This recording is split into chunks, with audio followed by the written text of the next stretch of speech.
Yikes. We've got a problem here in the United States. I know that there's a tendency to talk about the conflict happening in the Middle East, but there's real conflict with American workers now here in the United States. We lost 92,000 jobs in February. And this, surprisingly, I think the big red flag is we actually lost healthcare jobs, which is something I'm very worried about and something I've been tracking. In February, we lost 19,000 healthcare jobs. And that's pretty wild because healthcare is generally considered a very stable and very growing employment source. Now, of course, some of that is because there is a nurses' strike in California. So we did kind of expect that that would happen. But we still lost jobs in healthcare and 92,000 jobs in February. And now it's a trend from February, January, and December where we lost about 17,000 jobs. The total share of the number of people actually looking for work right now dropped to 83.9%, which means that 16% of Americans who are in their prime, who could be looking for work, are not looking for work.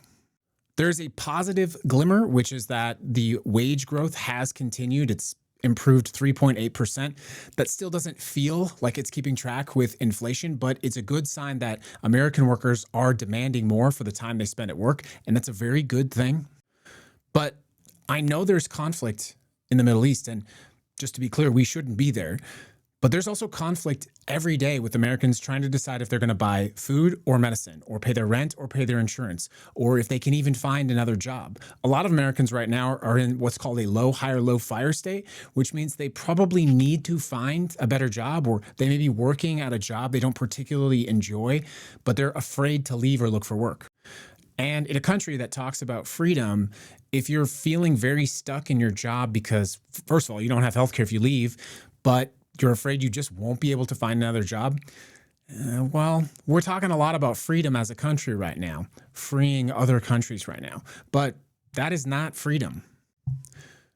Wage growth is up, but jobs are down. And it doesn't seem like politicians, either Democrats or Republicans, really want to do anything to improve the United States economy.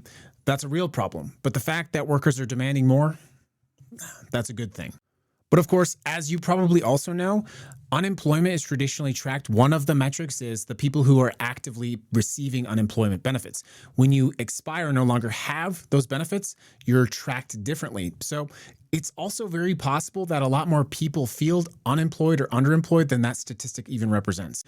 If we want to talk about freedom, we need to be able to talk about our freedom to live safe and healthy lives, to have health insurance, a stable job, and to not be afraid of losing it.